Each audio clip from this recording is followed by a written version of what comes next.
Grande es este misterio de la piedad.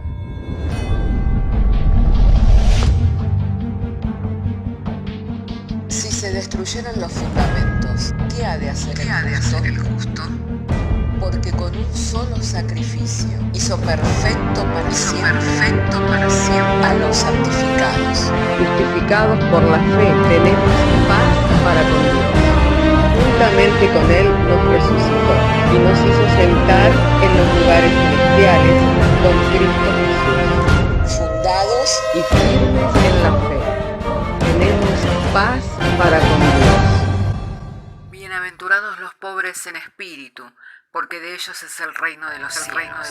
Bienaventurados los que lloran, porque ellos recibirán consolación. Bienaventurados los mansos, porque ellos recibirán la tierra por heredad. Bienaventurados los que tienen hambre y sed de justicia, porque ellos serán saciados. Bienaventurados los misericordiosos, porque ellos alcanzarán misericordia. Bienaventurados los de limpio corazón, porque ellos verán a Dios.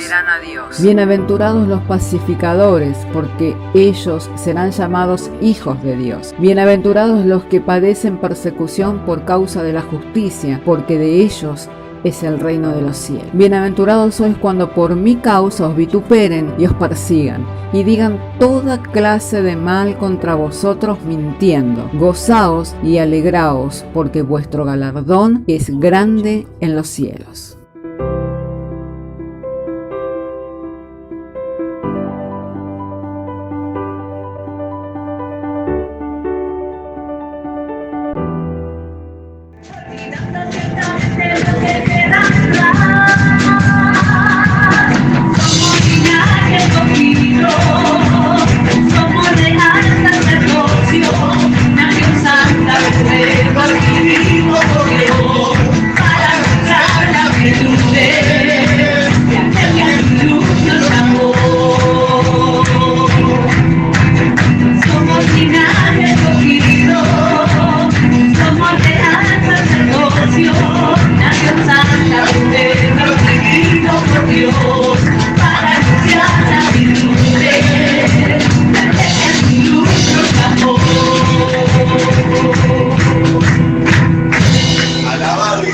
Sea el nombre del Señor, y a su nombre,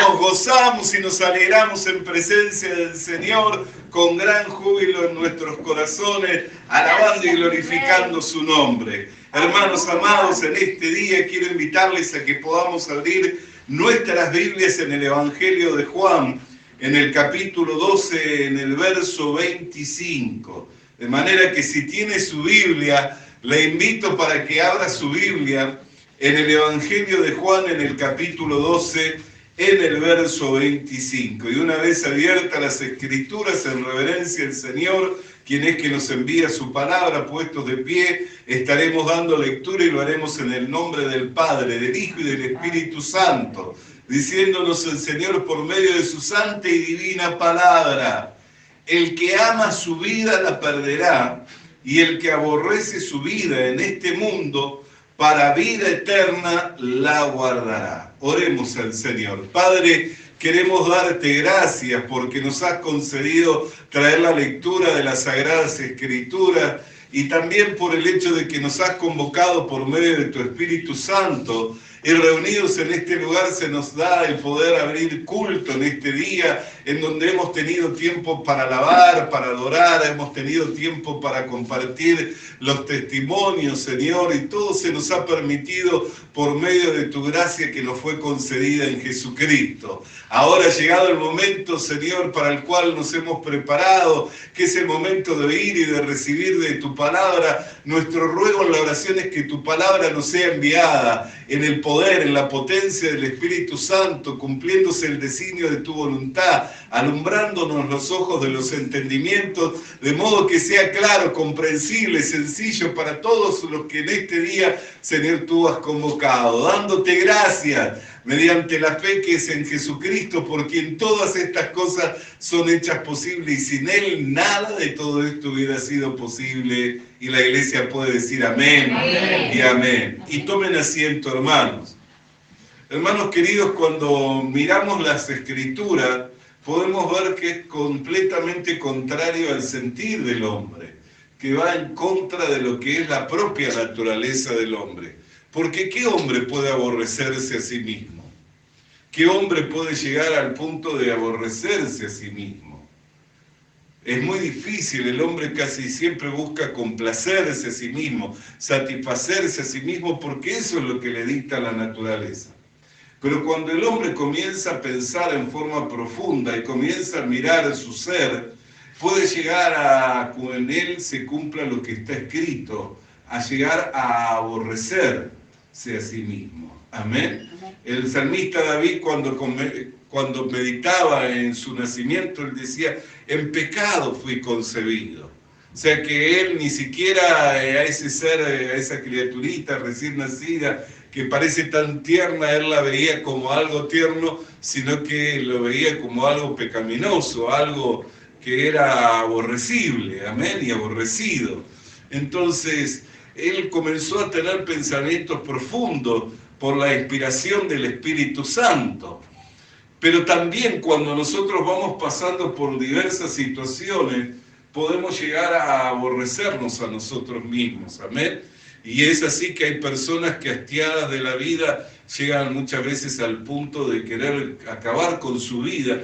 Y ese es un síntoma de que ha meditado en cuanto a su vida y aborrece la vida que vive. O otros, por diversas situaciones, por conflictos, por crisis. Nosotros podemos ver a Job que dijo que se oscurezca el día en que nací, que se cierre la matriz, que sea maldecido el día que nací. Dice, llegó a maldecir y aborrecer el día en el cual había nacido, por causa de las situaciones que había vivido. Pero no tenía salida. Tampoco tenía salida David, tampoco tenía salida el que optó por el suicidio. Pero la Biblia nos da una salida porque dice que el que pierda su vida por causa de mí, la hallará. Quiere decir que cuando uno comienza a pensar profundamente en cuanto a su propio ser y ve que en él no hay nada bueno, y comienza a poner en comparación con lo que Dios le ofrece, entonces tiene la salida por medio de lo que Dios le ofrece.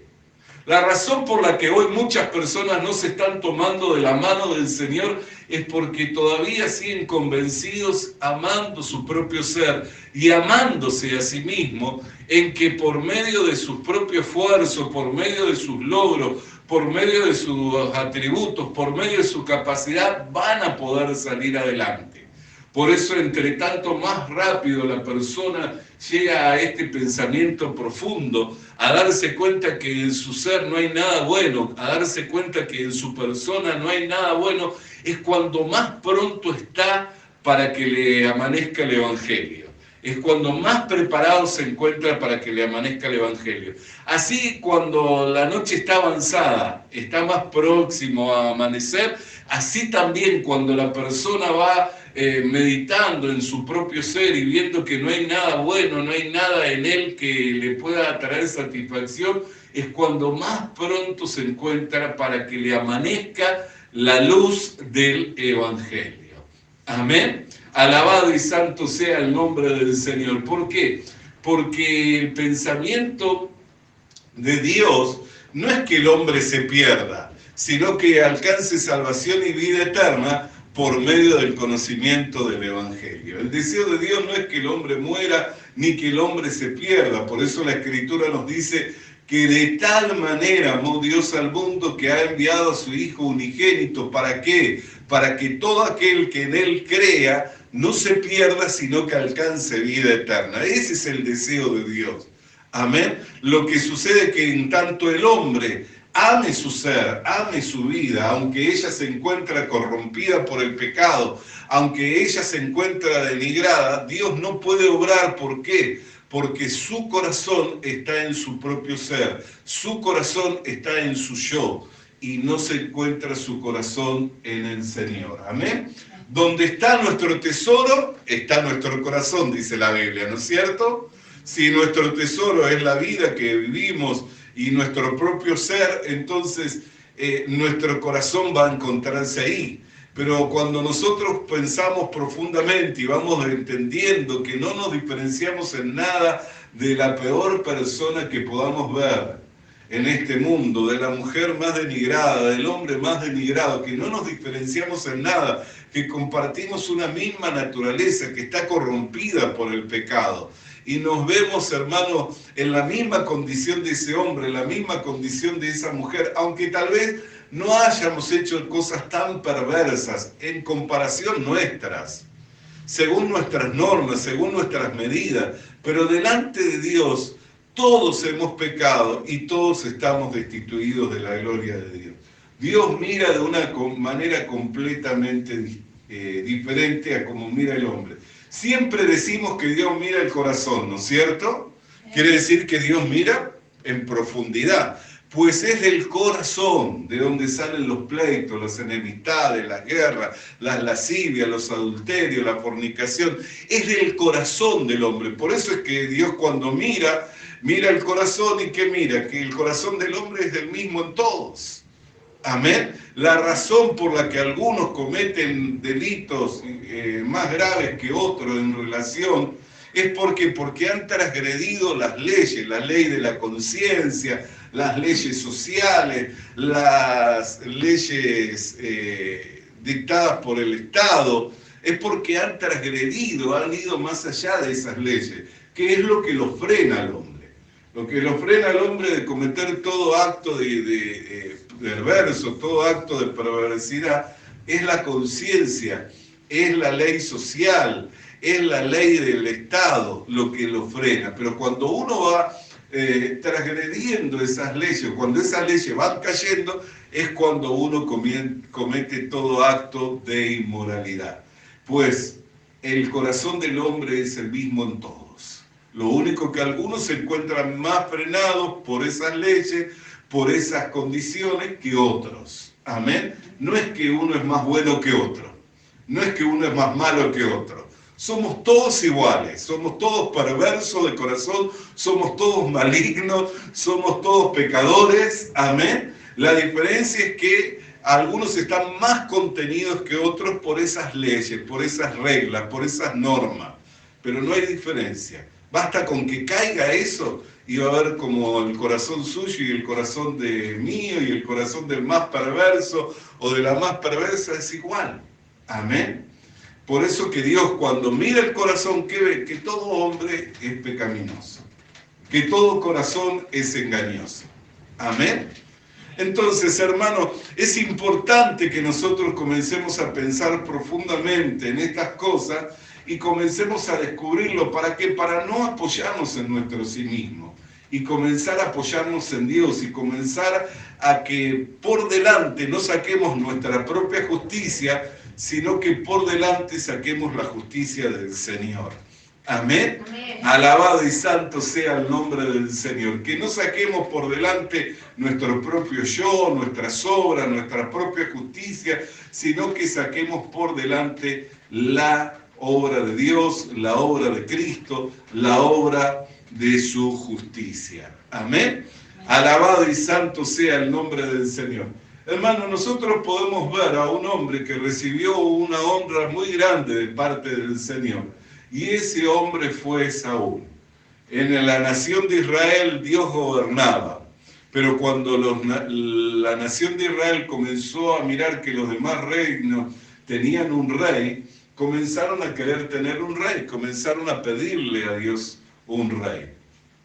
Y aunque este hecho desagradó a Dios, Dios no dejó de complacerlos dándole un rey. Así que antes de Saúl, ¿quién reinaba? Dios. Así que el sucesor de Dios, ¿quién era? Saúl. Y Dios, para darle seguridad de que él estaba para hacerle prosperar, le dio evidencias, le dio señales. Así que sucedió que su padre, habiendo perdido las asnas, lo envía a él con un criado a buscar las asnas.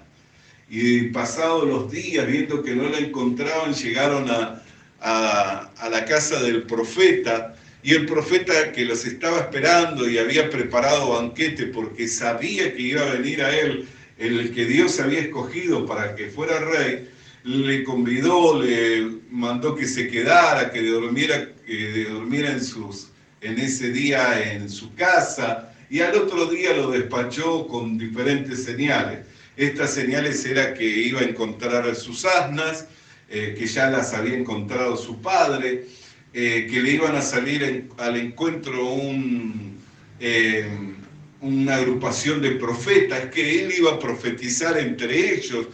Les dio diferentes señales, las cuales cada una de estas se fueron cumpliendo tal cual el profeta de Dios le decía. Y le dijo, cuando tú veas estas señales, bueno, todo lo que hagas, hazlo con seguridad que Dios está contigo y Él hará prosperar la obra de tu mano. Amén. Así que recibió un privilegio muy grande del Señor, que fue ser el sucesor de Dios, porque Dios era el que reinaba sobre esta nación. Y no había ningún linaje, o sea, no había un linaje de reyes, no había un linaje de familias reales por la cual él recibió, sino que el linaje venía de Dios.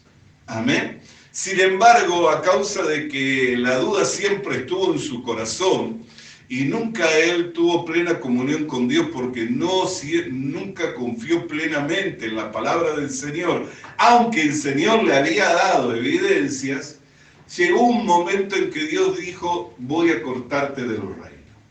Y esto sucedió, dice la Escritura, en el libro del profeta Samuel, en el capítulo, gloria sea el nombre del Señor, primera de Samuel, bendito sea su nombre, allí en el capítulo 13, verso 14, capítulo 13, verso 14.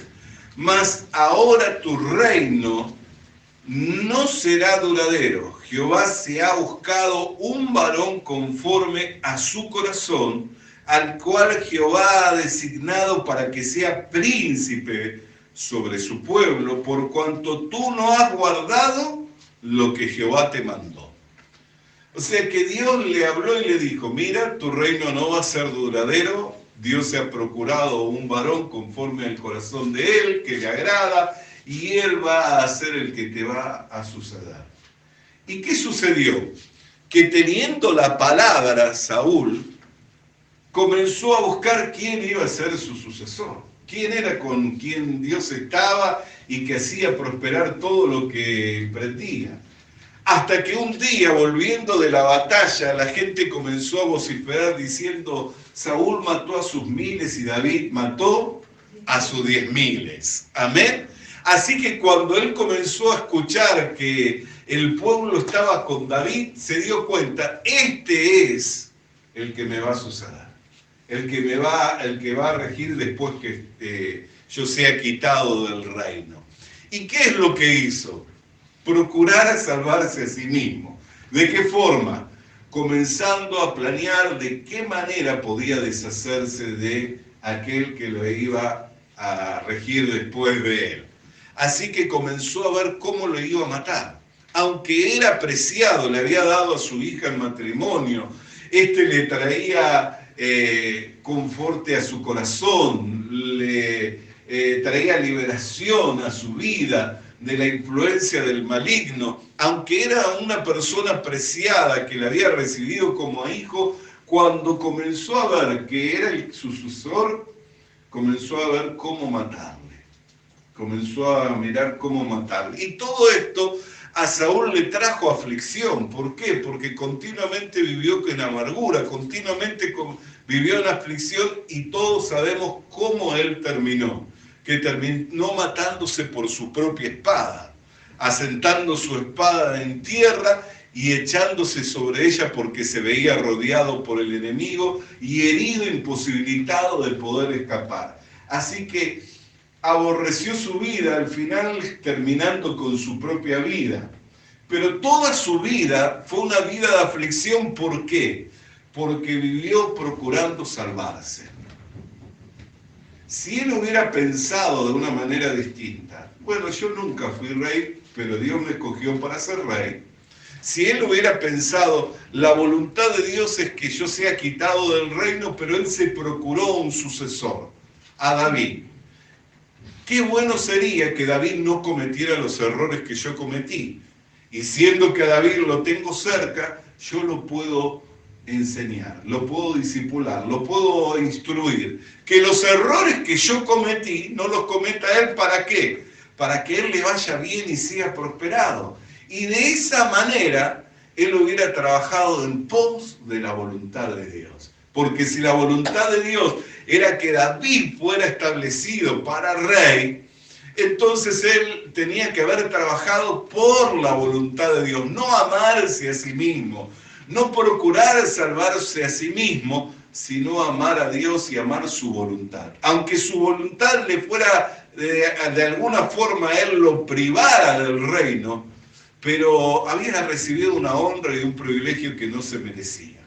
¿Por qué? Porque no es que lo recibió por herencia, no es que lo recibió de un linaje de familia real, lo recibió por elección de Dios. Dios le concedió eso. Así que lo recibió por gracia, no lo recibió por virtudes ni por linaje, lo recibió por gracia.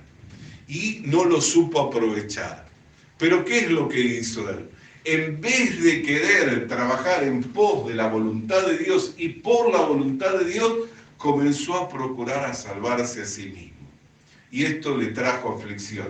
Y esto es lo que nos tiene que hacer comprender a nosotros qué significa aborrecerse a sí mismo. Eso es antinatural, porque nuestra naturaleza nos dicta que tenemos que complacernos y satisfacernos. Pero cuando nosotros amamos a Dios y amamos su voluntad y amamos su palabra por encima de nuestro propio ser, podemos trabajar en pos de Dios y en pos de su palabra. ¿Para qué? Para que verdaderamente podamos crecer en el conocimiento del Señor y amarle a Dios más que a nosotros mismos. Amén. Amarle a Dios más que a nosotros mismos. Ahora nosotros miramos la actitud de Saúl, que quiso salvarse y en vez de salvarse se acarrió males. ¿Por qué? Porque esto le trajo aflicción de espíritu, le trajo mover a sus ejércitos en procura de David, en procura de buscarle. Aún arriesgó su vida porque la vida de él estuvo en las manos de David, pero David, ungido por el Espíritu Santo, dijo, ¿qué voy a hacer? ¿Cómo voy a osar levantar mi mano contra el ungido? Así que solo cortó un borde del manto para darle evidencia de qué tan cerca había llegado a él y cómo su vida había estado en su mano, pero él no la tomó esa vida. ¿Por qué? Porque Saúl había sido ungido. ¿Sabe por qué nadie tomó la vida de Saúl, sino que Saúl acabó con su propia vida? Porque Saúl era un ungido. Un ungido no la puede tomar su vida nadie. ¿Por qué? Porque está en las manos de Dios. Amén. Así también cuando nosotros fuimos ungidos con el Espíritu Santo, cuando Dios puso el sello del Espíritu Santo y nos hizo hijos y herederos, eso nos da la evidencia que nuestra vida está en las manos de Dios. Nadie la puede tomar. Amén. No hay virus, no estoy diciendo con esto tentemos a Dios y expongamos, no, tenemos que ser prudentes, cuidarnos y cuidar a otros, pero no debemos vivir bajo el temor, vivir amedrentados. Si mi vida está en la mano de Dios, ni lo alto ni lo profundo, ni lo ancho, ni la vida, ni la muerte, ni lo presente, ni lo porvenir, nada, nadie me separará del amor de Dios que es en Cristo Jesús. Por eso es que nadie pudo tomar la vida de Saúl, porque Saúl era un ungido. Cuando David tenía su vida en su mano, la iba a acabar, pero cayó la unción del Espíritu sobre él y le dijo, ¿qué estás haciendo? Y le vino el temor, le sobrevino temor y dijo, no levantaré mi mano contra el ungido de Jehová. Le sobrevino temor, no es que él tenía temor, él lo iba a matar, pero le sobrevino temor. ¿Por qué? Porque Saúl era ungido. Y un ungido no puede tomar su vida a nadie, porque la unción es un sello, y ese sello significa que es pertenencia, propiedad de Dios.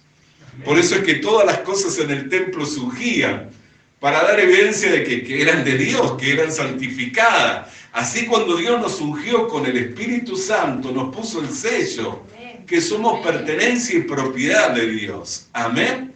Y esto nos tiene que traer seguridad y confianza que nuestra vida está en la mano de Dios. Nada, nadie la puede tomar, no la puede arrebatar. Por eso es que de Pablo le gritaba a la muerte y le decía: muerte, ¿dónde está tu aguijón? Sepulcro, ¿dónde está tu victoria? Él se veía vencedor aún sobre la misma muerte, y es el enemigo postrero del hombre.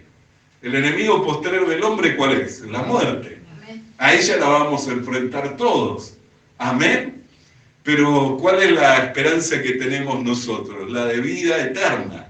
Amén. Así que la muerte no termina con nosotros, sino por el contrario, nos lleva a la misma presencia del Señor. Amén. Entonces nosotros podemos ver a Saúl queriendo salvar su vida y terminó viviendo una vida de aflicción y acabando él con sí mismo, con su propia mano, acabando con su vida. Aborreciendo su vida, viéndose rodeado, viéndose acabado, viéndose terminado, pero él no pensó en que si trabajaba en pos de la voluntad de Dios y por la voluntad de Dios, hubiera podido cosechar algo distinto. Sin embargo, Saúl tenía un hijo, ¿no es cierto? Ese hijo era Jonatán, y él era el heredero legítimo al reino. El heredero legítimo del reino no era David, era Jonatán. ¿Por qué? Porque era el heredero legítimo, era el príncipe. Amén. Tal es así que cuando Jonatán y Saúl mueren, intentaron establecer a otro rey, a un hijo de Saúl, a Isboset, y a él lo mataron, sus propios capitanes lo mataron. ¿Por qué? Porque no era un heredero legítimo. No era un heredero al trono legítimo, y sus propios capitanes lo terminaron matando y estableciéndolo a David como rey sobre toda la nación de Israel. ¿Por qué? Porque era el heredero legítimo. Pero ¿qué es lo que nos dice acerca de Jonatán? Vamos a seguir en la carta de Samuel, esta vez en el capítulo 20. Cuando Jonatán comienza a ver que su padre comienza a maquinar el matarlo a David, en vez de Jonatán aliarse con su padre y matar al que iba a estorbar su derecho al trono, ¿qué es lo que hace Jonatán?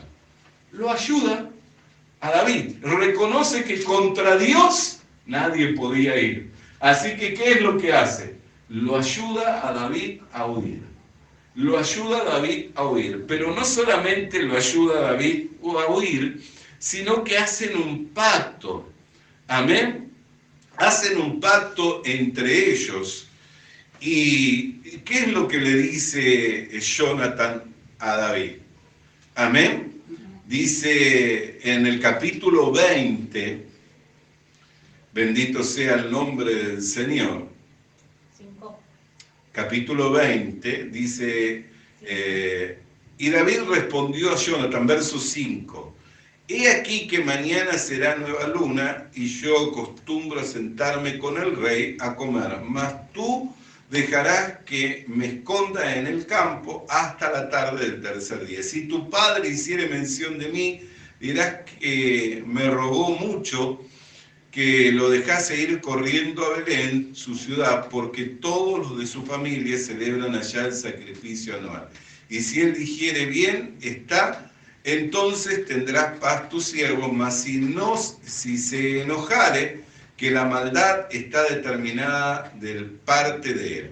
Harás pues misericordia con tu siervo, ya que has hecho entrar a tu siervo en pacto de Jehová contigo. Y si hay maldad en mí, mátame tú, pues no hay necesidad de llevarme hasta tu padre. Y Jonatán le dijo, nunca tal te suceda, antes bien si yo lo supiere que mi padre ha determinado maldad contra ti, ¿no te lo avisaría yo?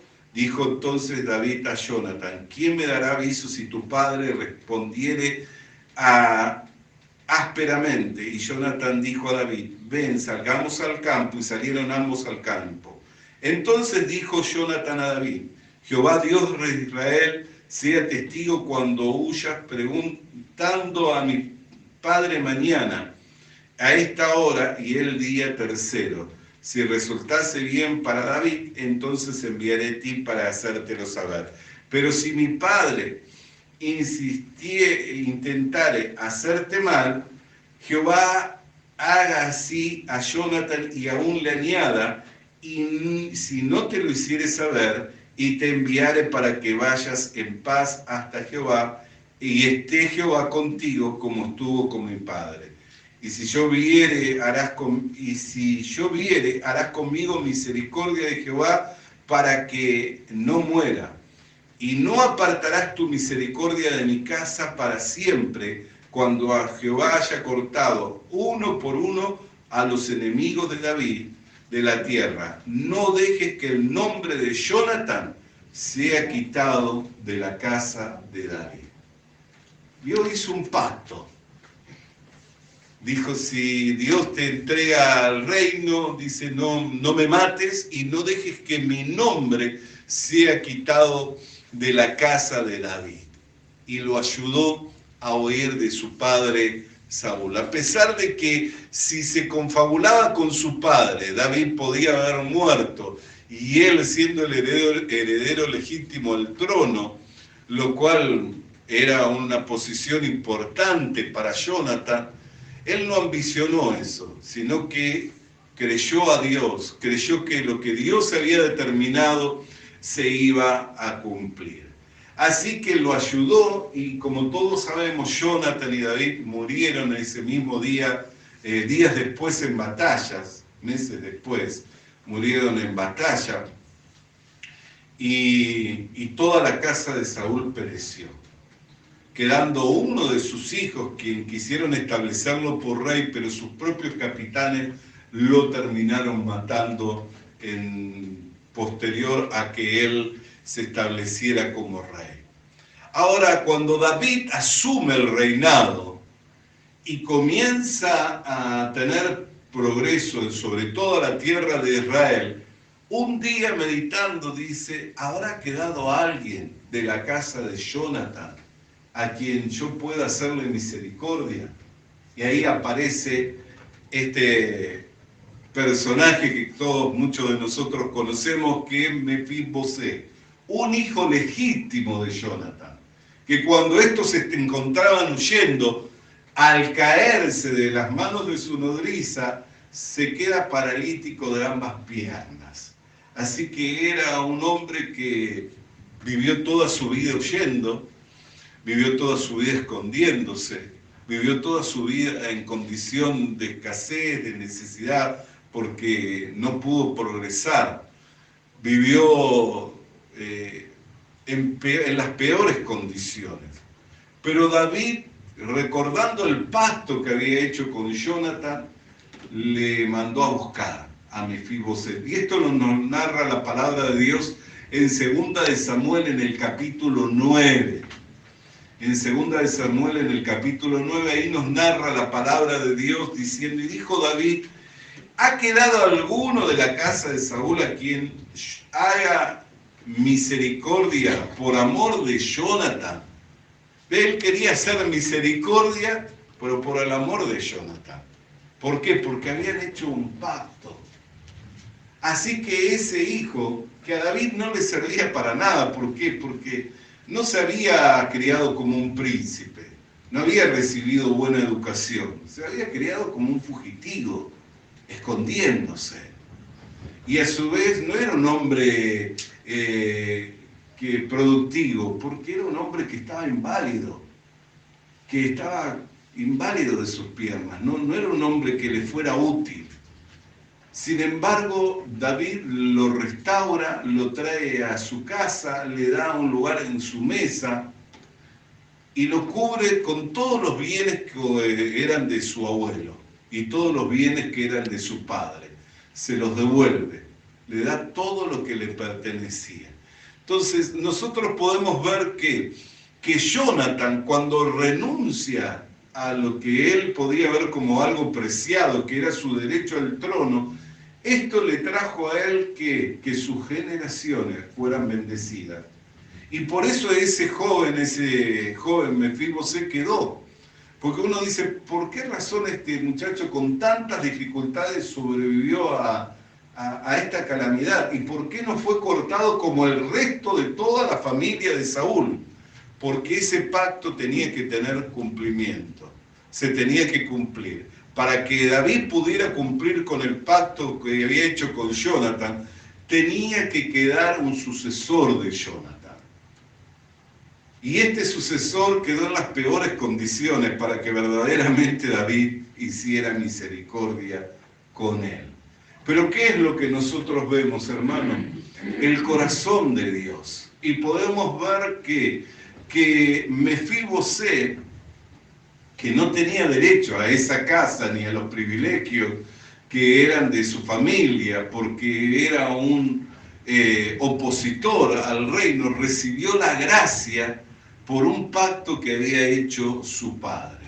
Así también, hermanos amados, si nosotros podemos mirarnos y vernos como un Mefibosé, también hubo un pacto que se hizo entre Dios el Padre y el Señor Jesucristo, por el cual nosotros hoy estamos sentados a su mesa, por el cual nosotros hoy también tenemos los derechos a los bienes de nuestro Padre Celestial, no por el pacto que hizo con nosotros, no porque nosotros tengamos derecho alguno a estar sentados a esa mesa, sino por el pacto que Dios hizo con su Hijo Jesucristo, por el cual hoy nosotros tenemos derecho de estar sentados a su mesa y de recibir de los bienes de nuestro Padre.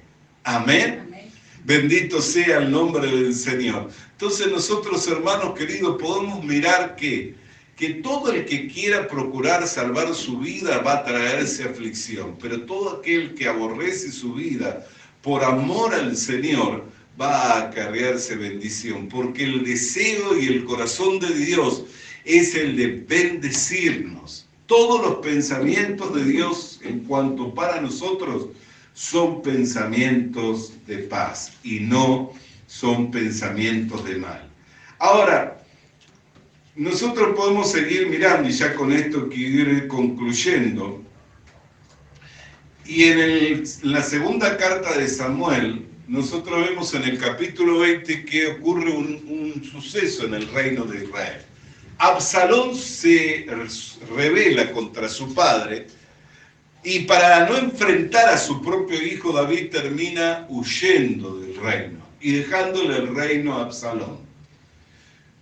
Ahora, para David no era un problema huir del reino. Para David era un problema enfrentar a su hijo.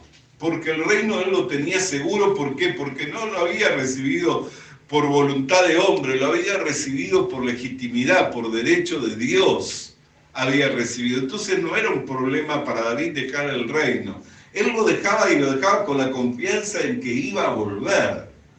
Pero en esa sublevación, en esa rebelión, Mefibosé, siendo engañado por su criado Siba, el cual le servía para ayudarle, no logra huir con David.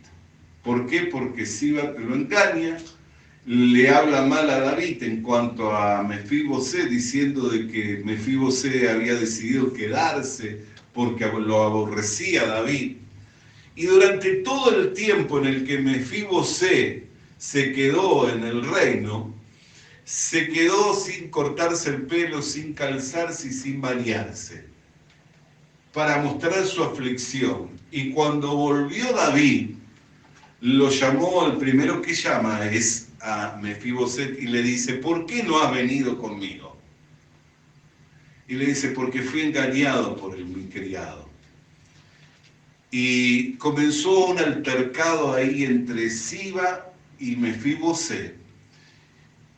Y David, para concluir con el altercado, aunque era muy cierto, para David era seguro que Absalón, en el reinado de Absalón, Mefibosé no tenía ningún lugar, porque el que había hecho misericordia con él había sido David.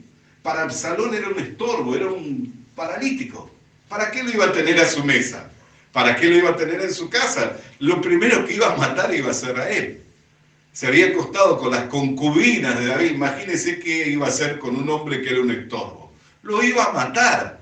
Así que para David era muy cierto que Mefibosé no había ido detrás de él por decisión propia. Pero tampoco había hecho nada por salir y ir detrás de David. Cuando fue engañado se quedó, pero él mirando su condición y mirando su condición de que era paralítico, seguía mirando su propio ser, seguía mirando su propia condición y aún su condición la denigró mucho más. ¿Para qué? Para que David no dudara acerca de él. ¿Y qué duda podía tener David? Si David no había hecho misericordia con él por lo que él era, David había hecho misericordia con él por el pacto con Jonathan. Entonces, ¿qué nos significa esto a nosotros si nosotros nos comenzamos a identificar con Mefiboset? Que cuando nosotros recibimos la gracia y la misericordia de Dios, hermano, si bien no éramos merecedores de esa gracia, no tenemos que seguir mirando nuestro ser como que estamos incapacitados de salir adelante y de progresar en el camino del Señor, sino todo lo contrario. Si nosotros miramos la gracia del Señor, vamos a ver que la gracia es mucho más abundante en nosotros para poder hacer todo lo que por nosotros mismos no podíamos hacer. Por eso Pablo dijo, todo lo puedo en Cristo que me fortalece. Amén. Cuando él miraba su propio ser, se veía que no era merecedor a ser llamado apóstol, porque había sido injuriador, blasfemo, perseguidor de la iglesia, y que no era digno de ser llamado apóstol. Pero él veía que con la fe, la gracia fue mucho más abundante con la fe. La misericordia fue mucho más abundante. Entonces, en base a la misericordia que Dios ha tenido con nosotros, nosotros podemos salir adelante ahora en todo. Podemos progresar en todo. Porque es cierto que no éramos merecedores de esta gracia, pero nos fue concedida. Y nos fue concedida no por nuestras obras o por lo que nosotros éramos, sino por el pacto que Dios hizo con Jesucristo. Así que ahora nosotros no podemos seguir quedándonos en la condición de la cual vivíamos antes, sino que tenemos que mirarnos bajo la gracia, y en esa gracia tenemos que salir adelante confiando en el Señor Jesucristo, creyendo que todo aquello para lo cual el Señor nos ha llamado a hacer, vamos a salir adelante y vamos a progresar, no por nosotros, sino porque el Señor está con nosotros. Aleluya. Mefiboset seguía mirando inválido, por eso es que no fue detrás de David. Y era un perjuicio quedarse en ese reino, porque era un estorbo para Absalón. Era un inválido, no era alguien con quien Absalón iba a hacer misericordia. Pero no salió adelante, ¿por qué? Porque miraba que todavía seguía siendo un cojo. El hecho de que Siba no hubiera preparado su asno, no significaba que otra persona no lo pudiera hacer, o que por sus propios medios él no buscara salir adelante. Amén. Pero se quedó, ¿por qué? Porque miró su condición de inválido. Miró su condición de inválido. Entonces, hermanos amados, éramos inválidos y no merecíamos esta gracia, no merecíamos estar sentados a la mesa del Señor. Pero Dios nos concedió su gracia y su misericordia. Y ahora, en base a esa gracia y esa misericordia, nosotros podemos salir adelante en todo, porque el Señor está con nosotros. Amén, porque el Señor es el que está con nosotros. Así que alentémonos en nuestro corazón. ¿Por qué? Porque si vivimos en la confianza de que Dios está con nosotros, y si Él está con nosotros, no hay quien sea en contra nuestra, siempre vamos a salir adelante sin importar la situación que nos encontremos viviendo. Oremos al Señor.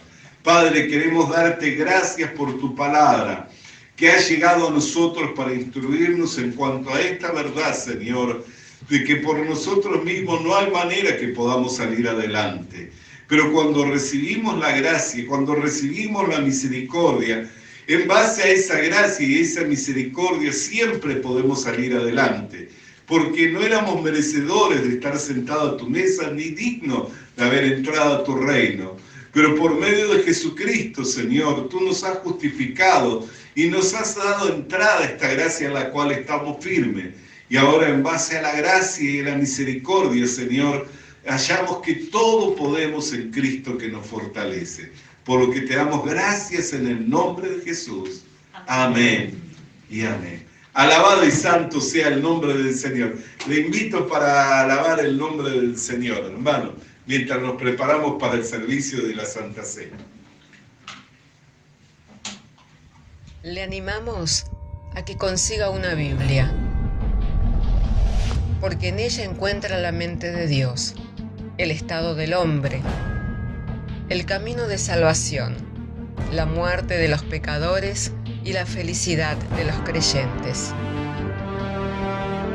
Sus doctrinas son santas, sus mandamientos son obligatorios, sus historias son verdad y sus decisiones inalterables. Léala para ser sabio, crea en ella para ser salvo y póngala en práctica para ser santo. Ella contiene luz para guiarle, alimento para reforzarle y consuelo para alentarle. La Biblia es el mapa del viajero, el bastón del peregrino, la brújula del piloto, la espada del soldado y la carta del cristiano. Le animamos a que consiga una Biblia,